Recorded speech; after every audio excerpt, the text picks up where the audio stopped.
Chandu brother slide show సిద్ధపరచు చూపించుటకు రెడీగా ఉన్నారు. తండ్రి, ఈ సమయం బట్టి ఎంతో వందనాలు తండ్రి.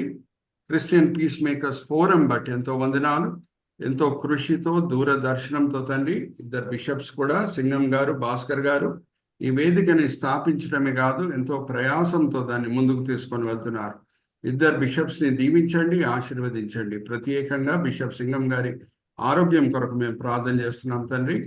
ఎన్నో బలహీనతలు ఉన్నా సరే తండ్రి, ఎంతో ఉత్సాహంతో మీ మీద ఆధారపడి, మీ శక్తి మీద, మీ కృప మీద ఆధారపడి బిషప్ గారు మమ్మల్ని అందరినీ కూడా నడిపిస్తున్నారు. అనేకుల మధ్యన ఆశీర్వాదకరంగా మీ చేతిలో వాడబడుతున్నారు. రాబోయే దినంలో కూడా బిషప్ గారికి మంచి ఆరోగ్యం ఇచ్చి మీ మహిమార్థమై అనేక ప్రాంతాల్లో మీరు వాడుకోండి.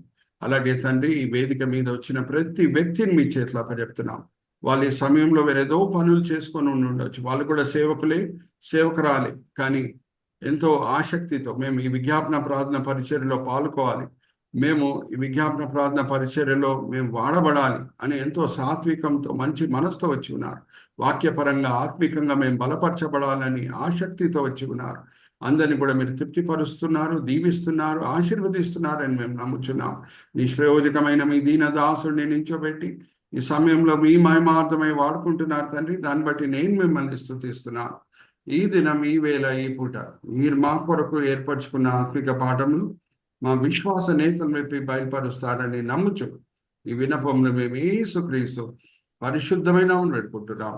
ఆమేన్, ఆమేన్, ఆమేన్. అయితే నేను సహోదరి సంధ్యారాణి గారి సహాయమే తీసుకుంటాను వాక్యం చదివే విషయంలో. మనం ఇప్పుడు స్లైడ్ షోకి మనం వెళ్దాము. చందు బ్రదర్ మనకు చూపిస్తారు. మనం తీసుకున్న సబ్జెక్ట్ ఏంటంటే బిబ్లికల్ పారాడాక్సెస్. పారాడాక్స్ అంటే ఒక సెంటెన్స్ లోపలే వ్యతిరేకమైన మీనింగ్ ఉన్నప్పుడు, ఆర్ ఒక వ్యక్తి గుణాల్లో, ఆయన ప్రవర్తనలో వ్యతిరేకం ఆయన ప్రవర్తన కనిపిస్తూ ఉంటే ఇది paradoxical attitude or paradoxical character అని అంటూ ఉంటారు. ఇప్పుడు చూడండి, హాట్ ఐస్ అంటే ఐస్ హాట్గా ఉండడానికి వీల్లేదు, కానీ హాట్ ఐస్ అనే ఒక స్టేట్మెంట్ మనం వాడితే it is a paradoxical statement. అలాగే this is the beginning of the end, సమాప్తంకి ఇది ప్రారంభము అని అంటే ఇది కూడా పారాడాక్సికల్ స్టేట్మెంట్. సో బైబిల్లో ఉన్న అనేక పారాడాక్సికల్ స్టేట్మెంట్స్ అన్నా, అలాగే దేవుల్లో ఉన్న పారాడాక్సికల్ గుణాలన్నా తీసుకొని కొన్ని వారాలుగా మనం ధ్యానిస్తూ మన విశ్వాసంని మనం బలపరుచుకుంటూ ముందుకు సాగుతున్నామండి. నేను ఇప్పటి వరకు వాడిన సీస్ చందు బ్రదర్ మనకు చూపిస్తున్నారు చూడండి. Character, caution, charity, cross, course, consistency, composed, compensation, concession, దాని తర్వాత కవెట్ అండ్ క్రేవ్, క్లర్జీ, పోయిన వారం మనం చూసింది కమాండ్మెంట్స్, కార్డియాలజీ అండ్ కాంబినేషన్. ఈ దినము కన్ఫౌండ్ అంటే ఆశ్చర్యం పుట్టించుట. ఈజ్ అ కన్ఫౌండర్ అని అంటే ఆయన ఆశ్చర్యం పుట్టించే వ్యక్తి. ఇంకొక వాక్య భాగం కూడా నేను చదివిస్తున్నాను సహోదరి సంధ్యారాణి గారితో. అమ్మా, ఎఫెసీయులకు రాసిన పత్రిక 3వ అధ్యాయము 20-21 వచనాలు కూడా చదవండి అమ్మా. మనము ఏమి ఆశిస్తున్నామో దేవుని దగ్గర నుంచి ప్రార్థన పూర్వకంగా మనం కనబెట్టినప్పుడు లేఖనం ఏం సెలవిస్తుందంటే ఆయన అడిగిన దానికంటే, ఊహించిన దానికంటే ఎక్కువగా ఇస్తాడంట. అప్పుడే ఆశ్చర్యం పుడుతుంది. అమ్మా, ఒకసారి చదవమ్మా. ఎఫెసీయులకు రాసిన పత్రిక 3వ అధ్యాయము 20-21. అన్మ్యూట్ చేసుకోండి అమ్మా. Okay sir. మనలో కార్యసాధకమైన తన శక్తి చొప్పున మనము అడుగు వాటన్నింటికంటేను, ఊహించు వాటన్నింటికంటేను అత్యధికంగా చేయగల శక్తి గల దేవునికి క్రీస్తు యేసు మూలంగా సంఘంలో తరతరములు సదాకాలం మహిమ కలుగును గాక. ఆమేన్. థాంక్యూ అమ్మా. ఇప్పుడు నేను ఒక సింపుల్ ప్రశ్న అడుగుతాను. మన ప్రార్థనలు చేసినప్పుడు దేవుడు మన ప్రార్థనలకి జవాబు మనం ఎంత అడిగామో అంత ఇస్తేనే మనకి సంతోషం కలుగుతుంది. కానీ అడిగిన దానికంటే, ఊహించిన దానికంటే ఎక్కువగా ఇచ్చినప్పుడు ఆశ్చర్యం పుట్టదా? అడుగుతున్నా మిమ్మల్ని. Give me yes or no. ఖచ్చితంగా పుడుతుంది. నేను నా జీవితంలో జరిగిన ఒక సంఘటన, 32 సంవత్సరాల క్రితం జరిగిన సంఘటన, 1992లో వైజాగ్లో జరిగిన సంఘటన ఒకటి మీతో పంచుకొని నేను ముందుకు వెళ్తున్నాను. నేను మొదటిసారి వైజాగ్ టూర్కి వెళ్ళినప్పుడు నా స్నేహితులు నన్ను అడిగాను, ఏ హోటల్ బాగుంటుంది లాడ్జింగ్కి బోర్డింగ్కి అని అడిగినప్పుడు మా ఫ్రెండ్స్ ఏమన్నారు అని అంటే, మీరు ఎక్కడన్నా ఉండొచ్చండి, కానీ భోజనం మాత్రం దాస్పల్లా హోటల్లో మీరు చేయండి అని నాకు సలహా ఇచ్చారు. ఎందుకనేది నాకు తెలియలేదు, ఆ సమయంలో అయితే తెలియలేదు. కానీ వైజాగ్కి నేను వెళ్ళినప్పుడు దాస్పల్లా హోటల్కి వెళ్ళినప్పుడు, రెస్టారెంట్కి వెళ్ళినప్పుడు మధ్యాహ్నం వేళ అక్కడ డోర్ దగ్గర ఒక గైడ్ ఉన్నాడు. ఆయన ఫ్యామిలీస్ని చూస్తే ఫ్యామిలీస్కి చెందిన టేబుల్ చూపిస్తున్నాడు.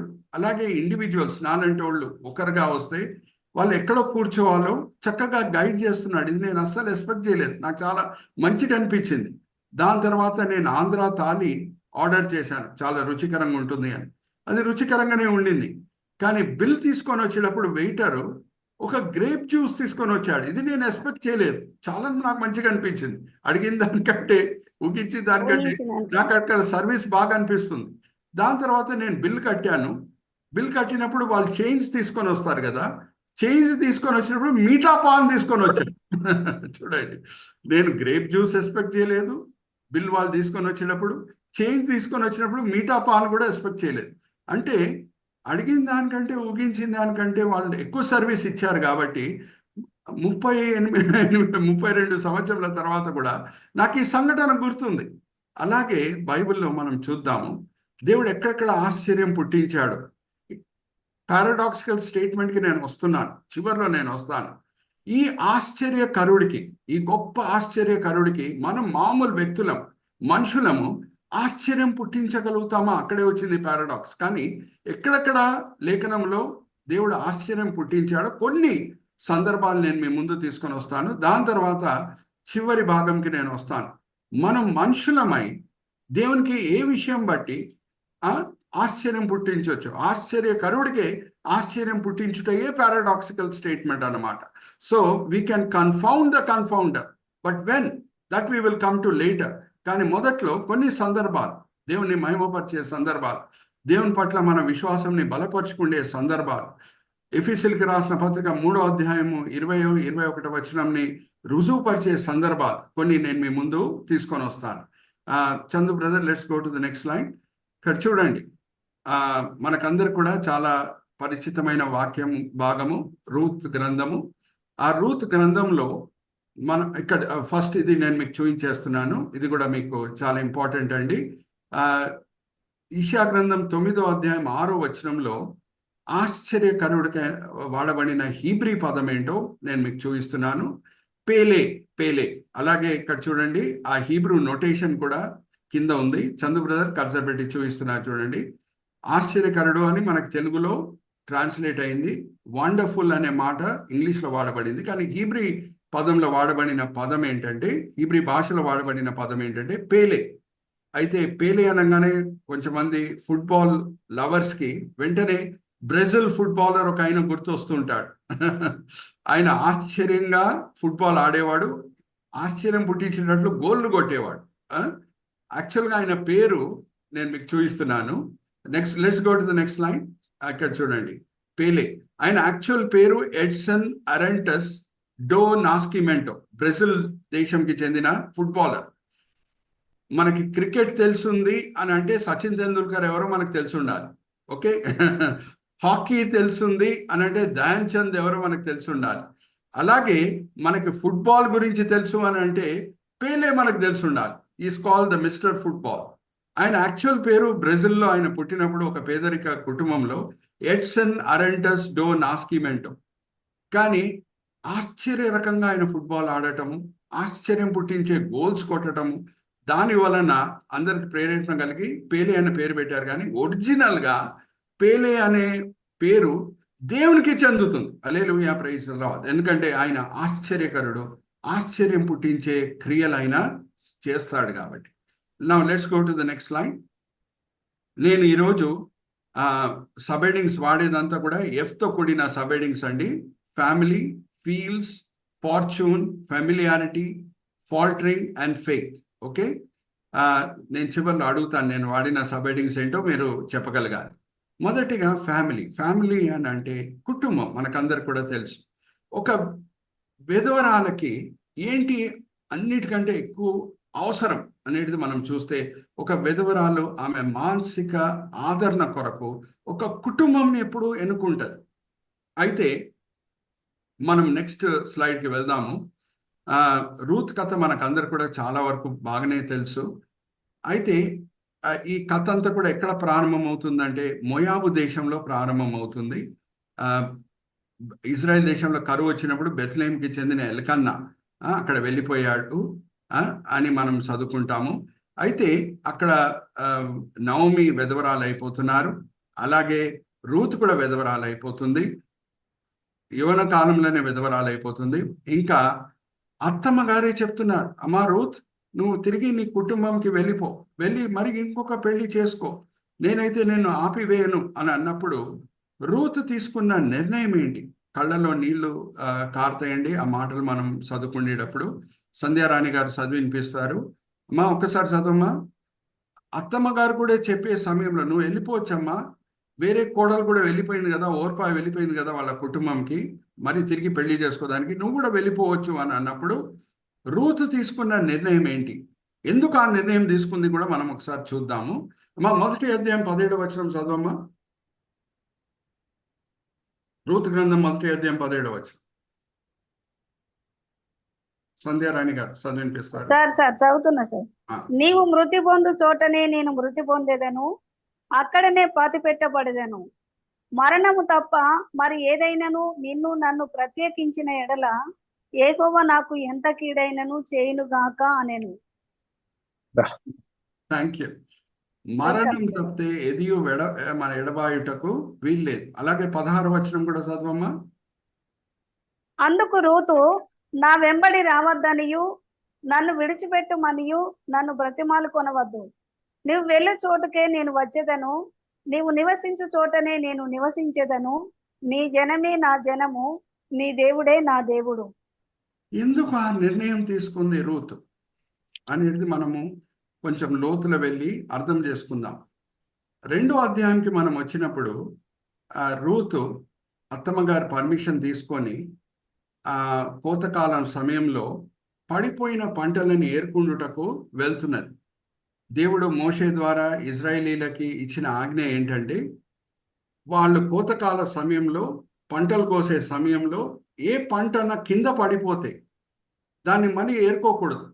వాళ్ళ మధ్యలో ఉన్న పేదరికంలో ఉన్న వాళ్ళకి, అన్యులకి, అలాగే విధవరాలకి, అనాథులకి అది విడిచిపెట్టేయాలి, అది తిరిగి ఏరుకోకూడదు.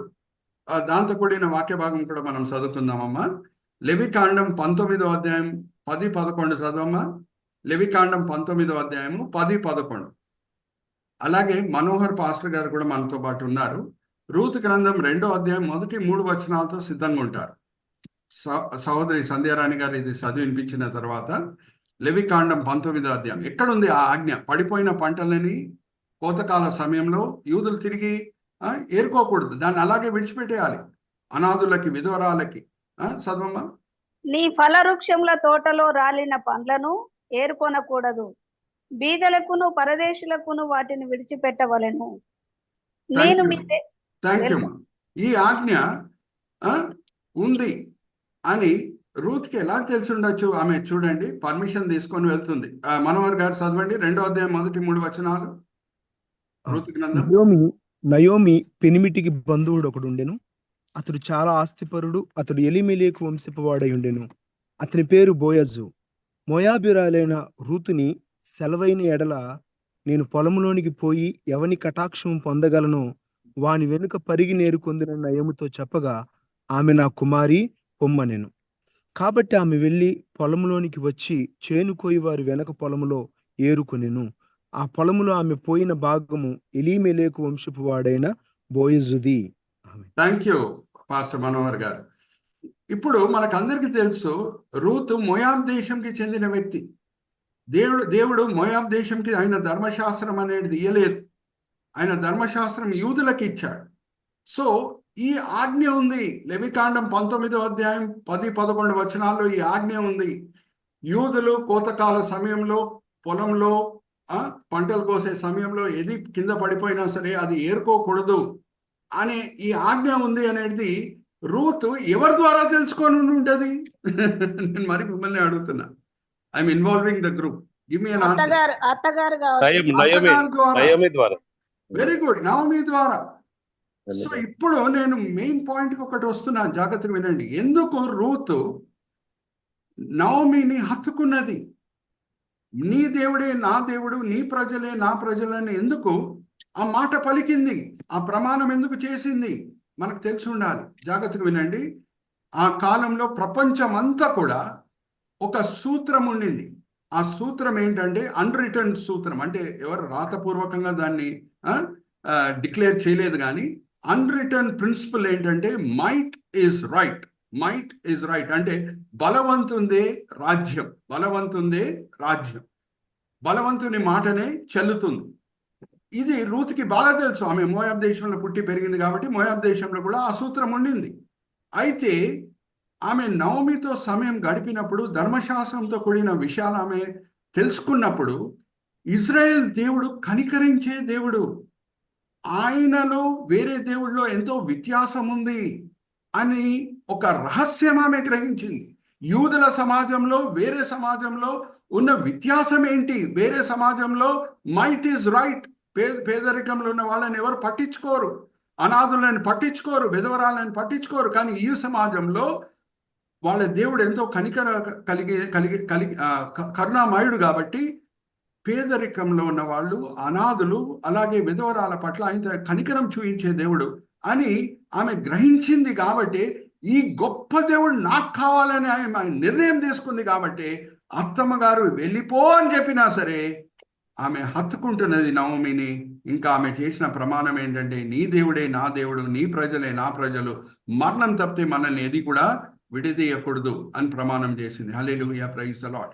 ఇప్పుడు ఎవరు వాళ్ళ జీవితాలని దేవుని చేతిలో సమర్పించుకుంటారో ఆశ్చర్యకరుడు ఆశ్చర్యమైన కార్యములు వాళ్ళ జీవితంలో చేస్తాడు. హల్లెలూయా, ప్రైజ్ ది లార్డ్. ఏ పొలంకి ఆమె వెళ్ళిందో ఆ దినము ఆ పొలంకి ఆమె యజమానురాలుగా మారుతున్నది. హల్లెలూయా, ప్రైజ్ ది లార్డ్. ఏ పొలంలో పేదరికంలో విధవరాలుగా పడిపోయిన పంటలని ఏరుకోదానికి వెళ్ళిందో ఆ పొలంకి ఆమె యజమానురాలుగా మారుతున్నది. ఆ పొలం యజమానికి ఆమె భార్యగా మారబోతుంది. హల్లెలూయా, ప్రైజ్ ది లార్డ్. ఇప్పుడు నేను ఇంకొక ప్రశ్న కూడా అడుగుతున్నాను మిమ్మల్ని. మనోహర్ పాస్టర్ గారు ఒక వాక్య భాగంతో సిద్ధంగా ఉంటారు. కీర్తన గ్రంథం 37వ అధ్యాయం 23వ వచనం, 37వ అధ్యాయం 23వ వచనం. నేను ఒక సింపుల్ ప్రశ్న అడుగుతున్నాను. ఆ దినము రూతు ఆమె ఇంటి నుంచి బయలుదేరే సమయంలో ఆమె బోయాజు పొలంకే వెళ్ళాలని కోరుకొని వెళ్ళిందా? ఆర్ దేవుడు నడిపించారా? దేవుడు నడిపించాడు. దేవుడు నడిపించాడు. ఎందుకంటే ఇప్పుడు చదవండి 37వ అధ్యాయము కీర్తన గ్రంథం 23వ వచనంలో ఏముంది? ఇంగ్లీష్ లో చక్కగా ఉంటది. ఒకని నడక యెహోవా చేతనే స్థిరపరచబడును. యెహోవా చేతనే ఒకని నడక స్థిరపరచబడును. Hallelujah, praise the Lord. The steps of the righteous are ordered by the Lord. అది అకస్మాత్తుగా జరిగిన సంఘటన కాదు. రూతు బోయాజు పొలంకి వెళ్ళటము, బోయాజు ఈమెను చూసి కనికరించటము, దాని తర్వాత పెళ్లి చేసుకోవటం, ఇదంతా కూడా అకస్మాత్తుగా జరిగిన సంఘటన కాదు. అదంతా కూడా దేవుని చిత్తం, ప్రణాళిక చొప్పున జరిగిన సంఘటన. దేవుని చేతిలో ఎవరెవరు వాళ్ళ జీవితాలని సమర్పించుకుంటారో వాళ్ళ జీవితాల్లో కోయిన్సిడెన్స్ అనే మాట వర్తించదు, కానీ ప్రావిడెన్స్ అనే మాట వర్తిస్తుంది. అంటే అంతా కూడా దేవుని చిత్తం ప్రకారంగా. ఒకసారి ఆలోచించండి, ఆశ్చర్యకరుడైన దేవుడు ఏం చేశాడు? ఆమె ఊహించిన దానికంటే, అనుకున్న దానికంటే, ఆశించిన దానికంటే ఎక్కువగా ఇచ్చాడు. ఇంకా అన్నిటికంటే గొప్ప ధన్యత రూతుది ఏంటంటే రక్షకుడైన యేసుక్రీస్తు ప్రభువారి వంశావళిలో ఆమె పేరుంది. హల్లెలూయా, ప్రైజ్ ది లార్డ్. మరి ఆల్ అండర్స్టాండింగ్. ఎందుకు ఆశ్చర్యకరుడు అనే పేరు ఎందుకు పెట్టామండి? రీజన్ ఏంటి? ఎందుకు లేఖనం ఆశ్చర్యకరుడు అనే పేరు పెట్టి దేవుని ఎందుకు వర్ణిస్తుంది? ఎందుకంటే అడిగిన దానికంటే, ఊహించిన దానికంటే ఎక్కువగా ఆయన ఇచ్చే దేవుడై ఉన్నాడు. మనం let's go to the next line. ఇక్కడ మనకి ఒక స్త్రీ కనిపిస్తుంది, షూనేం పట్టణంకి చెందిన స్త్రీ. ఆమె ద్వారా మనం నేర్చుకునే ఒక పాఠం ఏంటంటే ఆతిథ్యం చూయించుట కూడా అది చాలా గొప్ప పరిచర్య. చాలాసార్లు మనం అనుకుంటాం క్రైస్తవులంగా వాక్య పరిచర్య చేయటము, అద్భుతాలు చేయటము, ప్రవచించటము, అన్య భాషల్లో మాట్లాడటము ఏ పరిచర్యలని అనుకుంటాం. కాదండి, ఇవన్నీ కూడా ముఖ్యమైన పరిచర్యలే. ఆతిథ్యం చూయించుట కూడా గొప్ప పరిచర్య అని లేఖనము సెలవిస్తున్నది. ఒకసారి తీద్దామా? మత్తయి సువార్త 10వ అధ్యాయము 40-41 వచనాలు చదవండి అమ్మా సంధ్యారాణి గారు. ఒక ప్రవక్తని ఇంట్లో చేర్చుకుంటే ప్రవక్తకి చెందిన దీవెనలు మనకు చెందుతాయంట. ఒకసారి తీయండి. 40వ అధ్యాయం, 10వ అధ్యాయము మత్తయి సువార్త 40-41. 10వ అధ్యాయమా సార్? అవునమ్మా, మత్తయి సువార్త 40-41. మిమ్మును చేర్చు చదవండి చదవాలా సార్? మిమ్మును చేర్చుకున్నవాడు నన్ను చేర్చుకొను, నన్ను చేర్చుకున్నవాడు నన్ను పంపిన వారిని చేర్చుకును. ప్రవక్తను చేర్చుకున్నవాడు ప్రవక్త ఫలము పొందును, నీతిమంతుడని నీతిమంతుని చేర్చుకున్నవాడు నీతిమంతుని ఫలము పొందును. థ్యాంక్ యూ మనోజ్ గారు. Let's go to the next slide. ఇక్కడ చూడండి, ఎలీషా ప్రవక్త ఆయన పరిచర్య చేస్తూ ఎప్పుడన్నా షూనేం పట్టణంకి వెళ్తే ఈ షూనేం పట్టణంకి చెందిన స్త్రీ ఇంట్లోనే ఉండేవాడంట. ఈ షూనేం పట్టణము ఏ గోత్రంకి ఇవ్వబడిందంటే ఇషాకర్ గోత్రంకి. జ్ఞాపకం పెట్టుకోండి, షూనేం పట్టణం ఎక్కడ ఉంది అంటే ఇషాకర్ గోత్రంకి ఇవ్వబడిన పట్టణాల్లో ఒక పట్టణము షూనేం పట్టణం. అయితే పరిచర్య చేస్తూ ఎప్పుడు వెళ్ళినా సరే ఎక్కడ బస చేసేవాడు ఎలీషా ప్రవక్త అంటే ఈమె ఇంట్లో. ఇంకా ఆమె ఎంత చక్కగా ఒక గది కూడా ఆయన కొరకు సిద్ధపరిచింది చూడండి. ఎలీషా గెహాజీ ఎప్పుడు వచ్చినా సరే వాళ్ళ ఇంట్లో ఆ గదిలోనే ఉండేవారంట. దాంతో కూడిన వాక్య భాగం కూడా మనం చదువుకుందామా? 2వ రాజుల గ్రంథం 4వ అధ్యాయం 8వ వచనం నుంచి 10వ వచనం చదివినిపించండి అమ్మా. 4వ అధ్యాయం 8వ వచనం. ఒక దినమందు ఎలీషా షూనేము పట్టణమునకు పోగా అచ్చట ఘనురాలైన యొక్క స్త్రీ భోజనముకు రమ్మని అతను బలవంతము చేసిన గనుక అతడు ఆ మార్గమును వచ్చినప్పుడెల్లా ఆమె ఇంట భోజనము చేయుచూ వచ్చెను. కాగా ఆమె తన పెనిమిటిని చూచి, మన యొద్దకు వచ్చుచూ పోవుచున్నవాడు భక్తిగల దైవజనుడని నేను ఎరుగుదును. కావున మనము అతనికి గోడ మీద ఒక చిన్న గది కట్టించి అందులో అతని కొరకు మంచము, బల్ల, పీట, దీపస్తంభము నుంచుదుము. అతడు మన యొద్దకు వచ్చినప్పుడెల్లా అందులో బస చేయి వచ్చునని చెప్పెను. థ్యాంక్ యూ పాస్టర్ గారు. అయితే ఈ 4వ అధ్యాయం 8వ వచనం నుంచి 37వ వచనం వరకు మనం చదువుకుంటే ఆమె జీవితంలో దేవుడు ఏం గొప్ప కార్యములు చేశారో మనము చదువుకోవచ్చు. కానీ ముఖ్యమైన అద్భుతంకి నేను 8వ అధ్యాయంకి నేను వచ్చినప్పుడు మీతో పంచుకుంటాను. ఆమె యాక్చువల్గా గొడ్రాలు. ఆ సమయంలో భర్త కూడా వృద్ధుడు.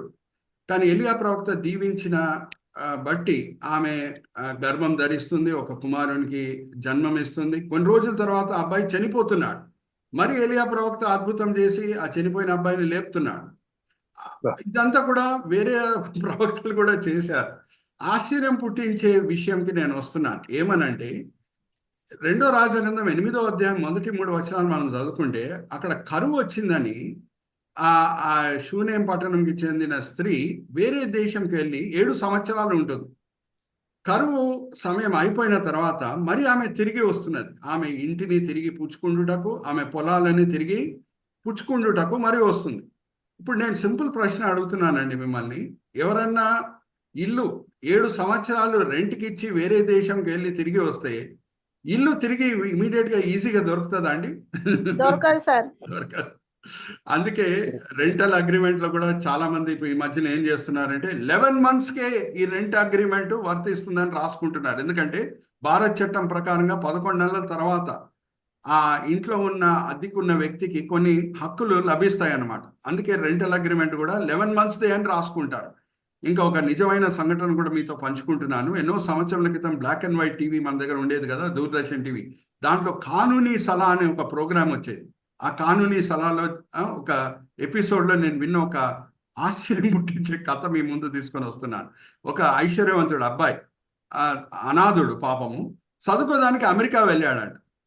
తిరిగి న్యూఢిల్లీకి వచ్చినప్పుడు అద్దెకిచ్చిన ఇల్లు, దాంట్లో అద్దెకున్న వ్యక్తి ఇల్లు ఖాళీ చేయట్లేదంట. అయితే కోర్ట్ కేసు ఫైట్ చేశాడంట. ఒక 4-5 సంవత్సరాలు అయిపోతుంది కానీ ఈయన లాయరు ప్రయాసపడి ఫైట్ చేయట్లేదు. ఆయన అద్దెకి ఉన్న వ్యక్తి దగ్గర కూడా డబ్బులు తీసుకొని న్యాయంగా ఆసక్తితో కోర్టులో ఫైట్ చేయట్లేదంట.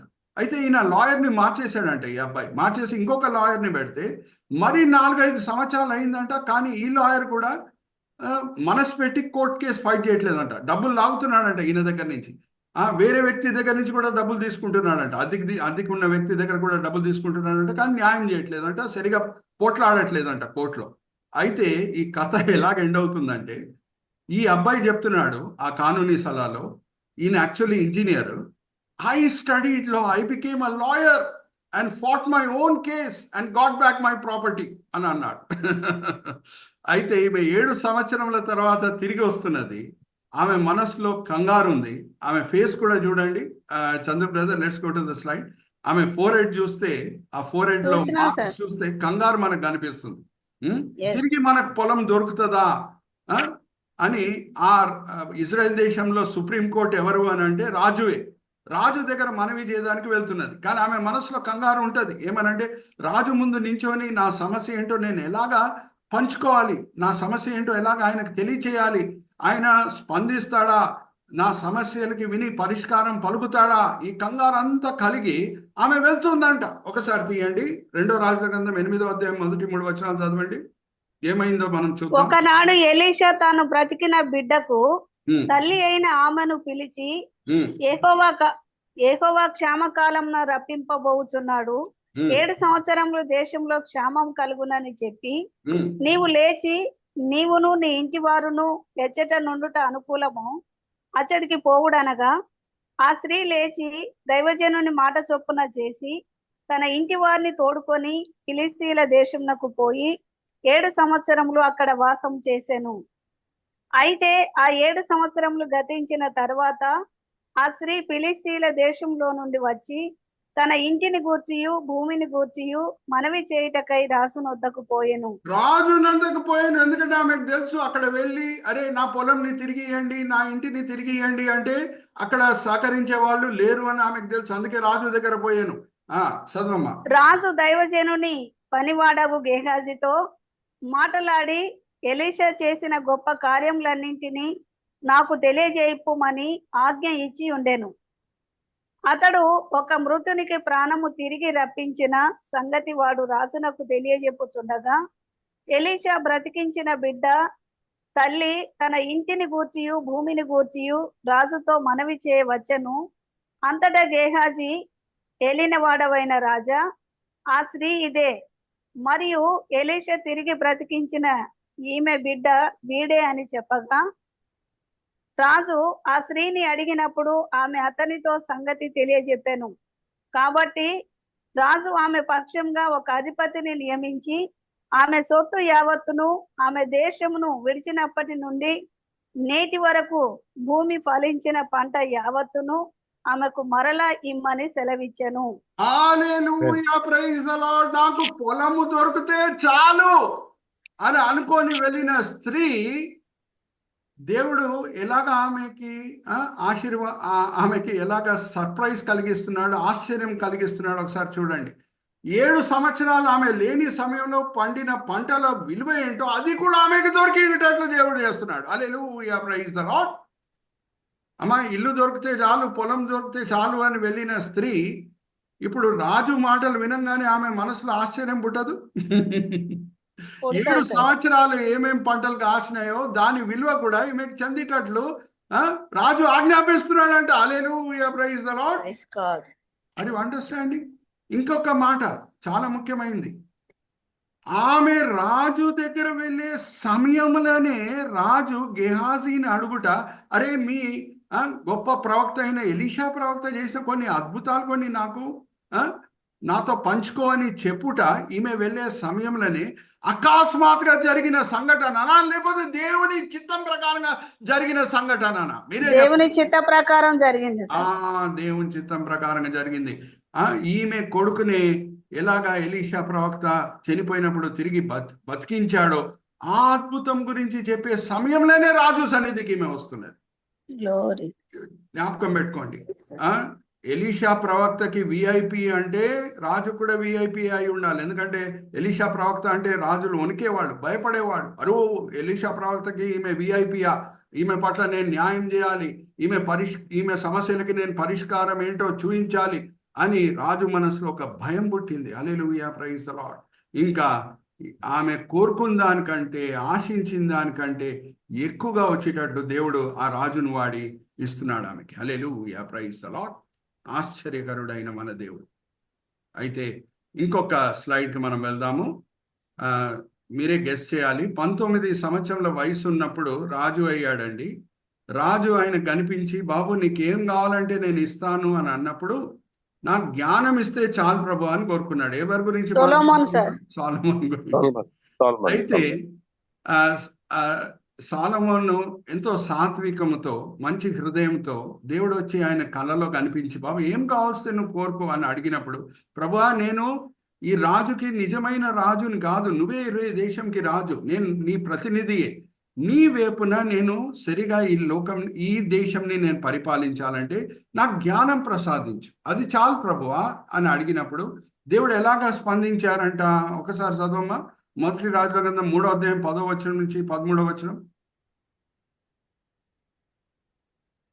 సొలొమోను చేసిన ఈ మనవి ప్రభువునకు అనుకూలమాయను గనుక దేవుడు అతనికి ఇలాగ సెలవిచ్చెను, దీర్ఘాయువునైనను ఐశ్వర్యంనైనను నీ శత్రువుల ప్రాణంనైనను అడగక న్యాయములను గ్రహించుటకు వివేకమును అనుగ్రహించుమని నీవు అడిగితివి.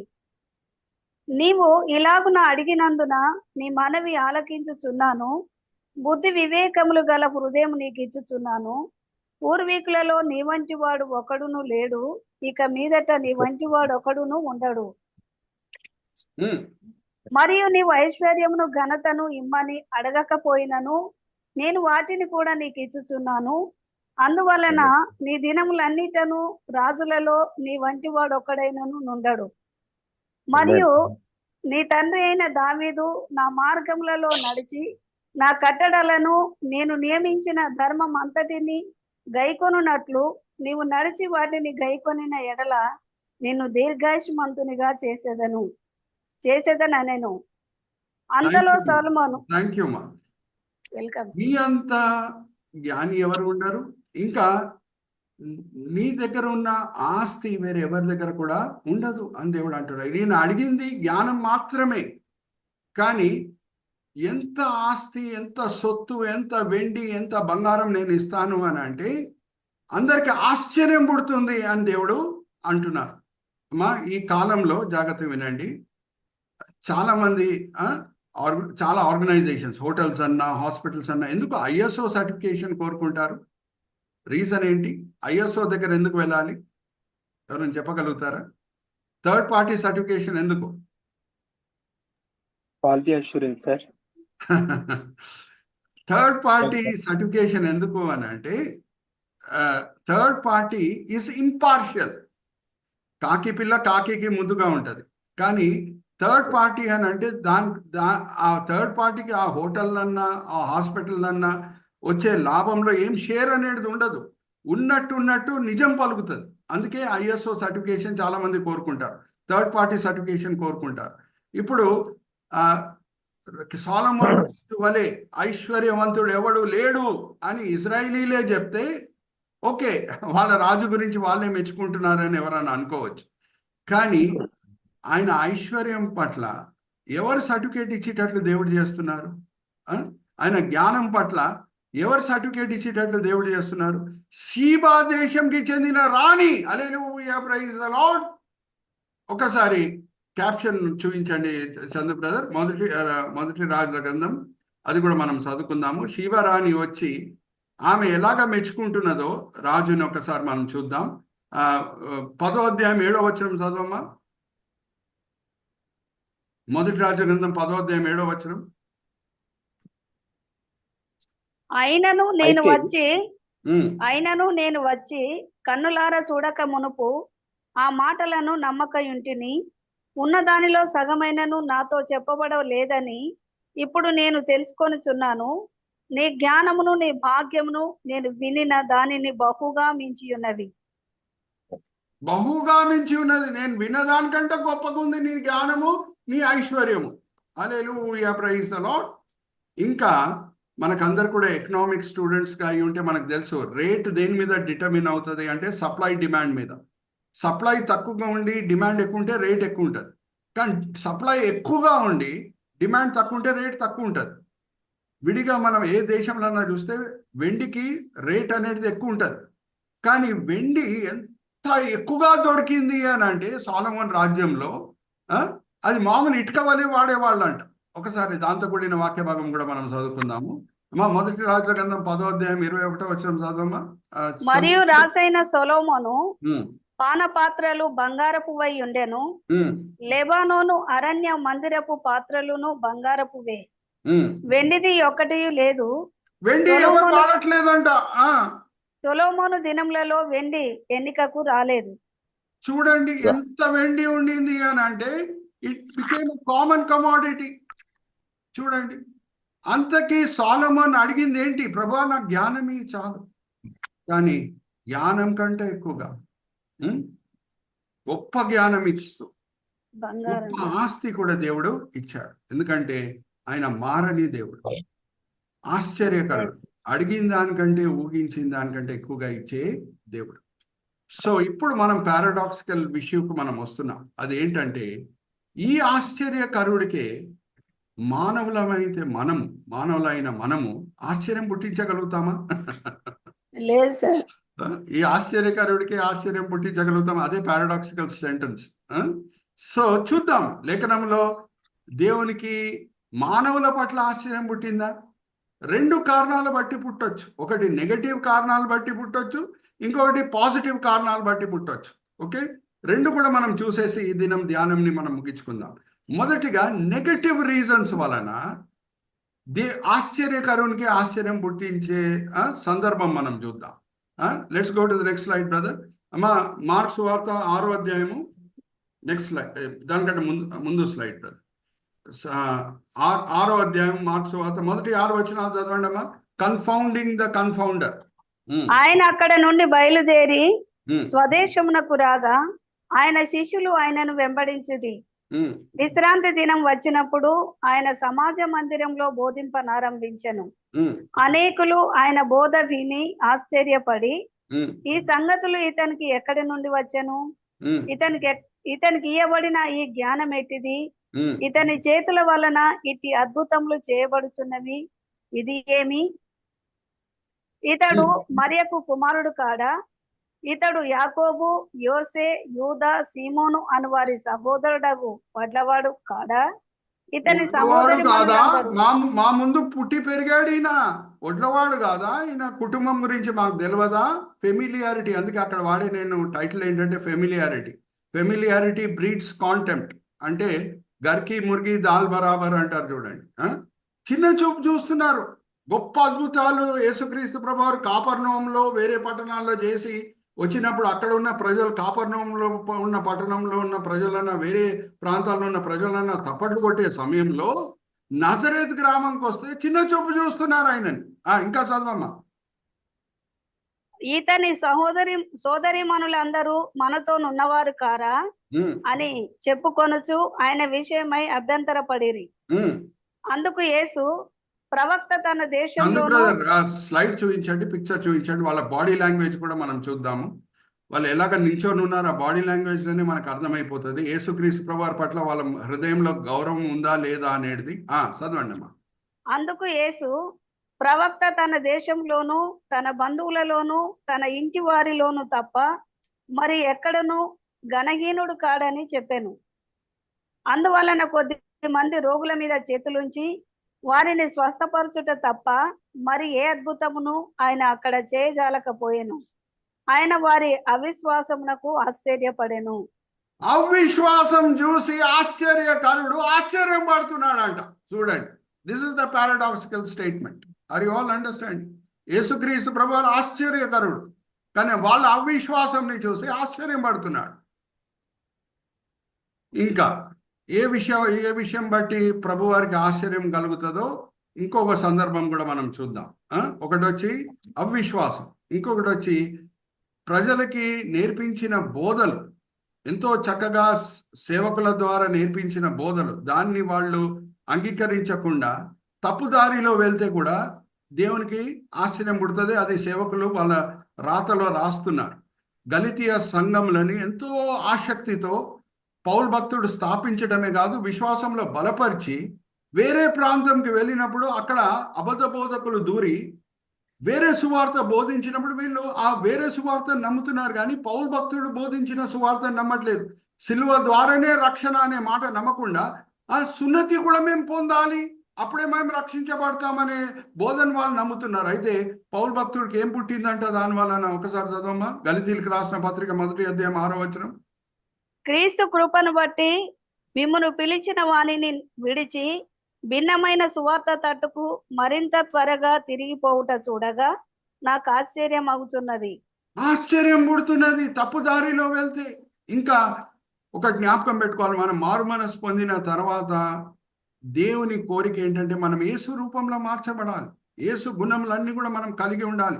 ఆయన లాంటి సహనం, ఆయన లాంటి ఓర్పు, ఆయన లాంటి ఆశానిగ్రహం. కానీ ఆ విషయాలు ఈ గలితీయ సంఘంలో కనిపించట్లేదు పౌలు భక్తునికి. అందుకేమంటున్నాడు? ప్రసవ వేదన నేను పడుతున్నాను అని అంటున్నాడు. ఒకసారి దిగమ్మా, 4వ అధ్యాయం 19వ వచనం. నా పిల్లలారా, ఆ క్రీస్తు స్వరూపం మీ అందేర్పడు వరకు మీ విషయమైన మరలా నాకు ప్రసవ వేదన కలుగుతున్నది. ప్రసవ వేదన. ఇప్పుడు కూడా ఆశ్చర్యకరుడైన దేవునికి ఇప్పుడున్న క్రైస్తవులు, మనలాంటి క్రైస్తవులు ఆర్ మన గుంపును చూసి కూడా మనలాంటి వాళ్ళని చూసి 2024లో ఆశ్చర్యకరుడికి ఎప్పుడు ఆశ్చర్యం పుడుతుందంటే, మనము 30-40 సంవత్సరాలు క్రైస్తవ జీవితం జీవిస్తూ ఆయన చెప్పిన మార్గంలో నడవకుండా ఎవరన్నా మనల్ని హింసిస్తే వెంటనే దెబ్బకి దెబ్బ కొట్టుట, ఎవరన్నా మనల్ని అవమానపరుస్తే వాళ్ళని తిరిగి డబుల్గా అవమానపరచుట, ఇలాగా ప్రవర్తిస్తుంటే ఎదుగుదల లేని విషయంలో దేవునికి ఆశ్చర్యం పుడుతుంది. Are you all understanding? నాకు ప్రసవ వేదన కలుగుతున్నది, ఆశ్చర్యం పుడుతున్నది అని పౌలు భక్తుడు అంటున్నాడు.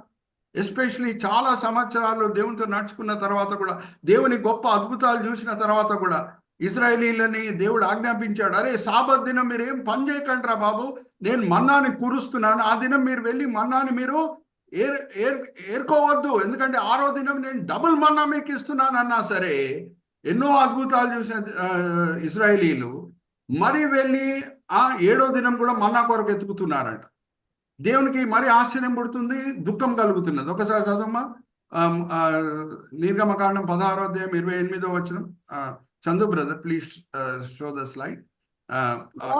25వ వచనం నుంచి 28వ వచనం, నిర్గమకాండం. మోషే, నేడు దానిని తినుడి, నేటి దినమున యెహోవాకు విశ్రాంతి దినము, నేడు అది బయట దొరకదు. 6 దినములు దాన్ని కూర్చుకొనవలెను, విశ్రాంతి దినమున అనగా 7వ దినమున అది దొరకదనెను. అట్లు జరిగెను. ప్రజలలో కొందరు 7వ దినమున దాన్ని కూర్చుకొన వెళ్ళగా వారికి ఏమీ దొరకకపోయెను. అందుకు యెహోవా మోషేతో ఇట్లనెను, మీరు ఎన్నాళ్ళ వరకు నా ఆజ్ఞలను నా ధర్మశాస్త్రమును అనుసరించి నడవనొల్లరు? నేను చూడాలి, ఎన్నాళ్ళు నేను ఎదురు చూడాలి మీరు విధేయత చూపిస్తారు అని. ప్రతి విషయంలో అవిధేయతనే. ఆశ్చర్యకరుడికి ఆశ్చర్యం పుడుతున్నది.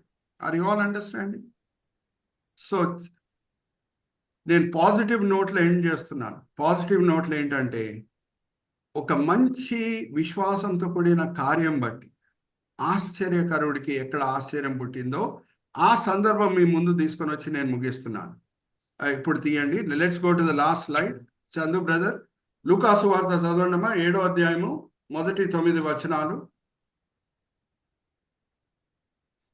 7వ అధ్యాయం మొదటి 10 వచనాలు. ఆయన తన మాటలన్నీ ప్రజలకు సంపూర్తిగా వినిపించిన తర్వాత కపెర్నహూములోనికి వచ్చెను. ఒక శతాధిపతి ప్రియుడైన దాసుడొకడు రోగి అయి సావసిద్ధమై ఉండెను.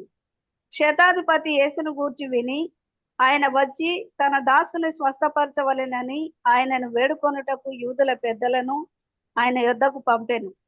వారు యేసునొద్దకు వచ్చి, నీ వలన ఈ మేలు పొందుటకు అతడు యోగ్యుడు. అతడు మన జనులను ప్రేమించి మనకు సమాజ మందిరము తానే కట్టించెనని ఆయనతో చెప్పి మిక్కిలి బ్రతిమాలు కొనిరి. కావున యేసు వారితో కూడా వెళ్ళెను. ఆయన ఇంటి దగ్గరకు వచ్చినప్పుడు శతాధిపతి తన స్నేహితులను చూసి, మీరు ఆయన యొద్దకు వెళ్ళి, ప్రవ్వా, శ్రమ పుచ్చుకొనవద్దు, నీవు నా ఇంటిలోనికి వచ్చుటకు నేను పాత్రుడను కాను, అందుచేత నీ యొద్దకు వచ్చుటకు పాత్రుడనని నేను ఎంచుకొనలేదు. అయితే మాట మాత్రం సెలవిమ్ము, అప్పుడు నా దాసుడు స్వస్థపరచబడును. నేను సహా అధికారంనకు లోబడిన వాడను. నా చేతి క్రిందను సైనికులు ఉన్నారు. నేను ఒకని పొమ్మంటే పోవును, ఒకని రమ్మంటే వచ్చును. నా దాసుని చేయమంటే ఇది చేయునని నేను చెప్పినట్టు ఆయనతో చెప్పుడని వారిని పంపెను. యేసు ఈ మాటలు విని అతన్ని గూర్చి ఆశ్చర్యపడి తన వెంట గురించి వచ్చుచున్న ఆ రోమా శతాధిపతి, అరే యూదులు నజరేత్ గ్రామంలో ఎక్కడ యేసుక్రీస్తు ప్రభువారు చాలా వరకు సమయం గడిపారో వాళ్ళు అవమానపరుస్తున్నారు. కానీ ఒక అన్యుడైన రోమా శతాధిపతి చెప్పిన మాటలు ఏంటంటే, ప్రభువా నా దాసుడు మరణ పడకలో ఉన్నాడు, నువ్వు వచ్చి చేయబెట్టి ప్రార్థన చేసే కూడా అవసరం లేదు, నువ్వు ఎంత గొప్ప దేవునివి అని అంటే, నువ్వు ఎక్కడున్నావు ఒక మాట పలుకు చాలు ప్రభువా అంటే ఆశ్చర్యకరుడికే ఆశ్చర్యం పుట్టిందంట. హల్లెలూయా, ప్రైజ్ ది లార్డ్. ఏమంటున్నాడమ్మా యేసు? ఈ మాటలు విని అతని గూర్చి ఆశ్చర్యపడి తన వెంట వచ్చుచున్న జన సమూహం వైపు తిరిగి, ఇశ్రాయేలులలోనైనను ఇంత గొప్ప విశ్వాసము నేను చూడలేదని మీతో చెప్పుచున్నాను నేను. ఇంకా చదవమ్మా. పంపబడిన వారి ఇంటికి తిరిగి వచ్చి ఆ దాసుడు స్వస్థుడై ఉండుట కనుగొనిరి. వెంటనే కూడా చివరి మాట నేను చెప్పి ముగిస్తున్నాను. ఆశ్చర్యకరుడు చేసిన ఆశ్చర్యం ఏంటంటే, శతాధిపతి కోరుకున్నది, ప్రభా నువ్వు వచ్చి చేపెట్టి ప్రార్థన చేసే అవసరం లేదు ప్రభా, నువ్వు ఎంత గొప్ప దేవునివి అని అంటే ఒక మాట పలుకు చాలు, నా దాసునికి స్వస్థత కలుగుతుంది, ఆయన మరణ పడక నుంచి లేచి కూర్చుంటాడు, ఆయనకి తిరిగి ఆరోగ్యం వచ్చేస్తుంది అని ఒక మాట పలుకు అని అన్నాడు. ఆశ్చర్యకరుడైన యేసు ఒక మాట కూడా పలకలేదు, స్వస్థత కలిగింది. హల్లెలూయా, ప్రైజ్ ది లార్డ్. ఆశించి దానికంటే, ఊగించి దానికంటే, అడిగిన దానికంటే ఎక్కువ చేసే దేవుడై ఉన్నాడు. హల్లెలూయా, ప్రైజ్ ది లార్డ్. మా మంచి కారణాలు బట్టి మన ప్రభుకి ఆశ్చర్యం మనం పుట్టిద్దామమ్మా, చెడు కారణాలు బట్టి కాదు, నజరేత్ గ్రామం వల్లే కాదు, గలితియా సంఘంలో ఉన్న సభ్యుల బట్టి కాదు, అరణ్యంలో ఉన్న ఇజ్రాయిలీల వలె కాదు. కానీ ప్రభువా నువ్వు ఈ మాట చెప్పావా, నేను వింటాను ప్రభువా. గాలి తుఫాను ఉన్నా సరే నువ్వు ఉంటే చాలు, నాకు దిగులు కలగదు. ఆ గాలి తుఫాన్ నీళ్ళల్లో కూడా నేను నడుచుకొని వస్తాను ప్రభువా, నువ్వు నాతో పాటు ఉంటే చాలు. అటువంటి విశ్వాసం మనం చూపిస్తే ఆశ్చర్యకరుడికి ఆశ్చర్యం పుడుతుందండి, మంచి కారణాలు బట్టి. గాలి తుఫాన్ అంటేనే మీకు తెలుసు, ఓడ మునిగిపోయే ఆస్కారం ఉంది. ఆ నీళ్ళలో నడవటం అయితే అసాధ్యమని చాలా మంది అనుకుంటారు. కానీ అటువంటి పరిస్థితుల్లో కూడా ప్రభా నేను నీళ్ళ మీద కూడా నడవగలుగుతాను ప్రభా, నువ్వు ఉంటే చాలునా అని అనుకొని మనము నీళ్ళ మీద నడువుటకు సిద్ధపడితే, అంటే ఫిగరేటివ్ లాంగ్వేజ్ నేను వాడుతున్నాను, ఆశ్చర్యకరుడు ఆశ్చర్యపడి దేవదూతల ముందు మనల్ని మెచ్చుకుంటాడు. Hallelujah, praise the Lord. Are you all understand? ఆశ్చర్యకరుడికి ఆశ్చర్యం పుట్టించగలుగుతామా అనేది పారాడాక్సికల్ స్టేట్మెంట్. ఓకే, ఇక్కడ నేను ముగించి బిషప్ సింగం గారికి ఫ్లోర్ అప్పచెప్తాను. ఏమనంటే కొంచెం నాకు వేరే ఇంపార్టెంట్ మీటింగ్ ఉంది, నేను లాస్ట్ వరకు ఉండలేను.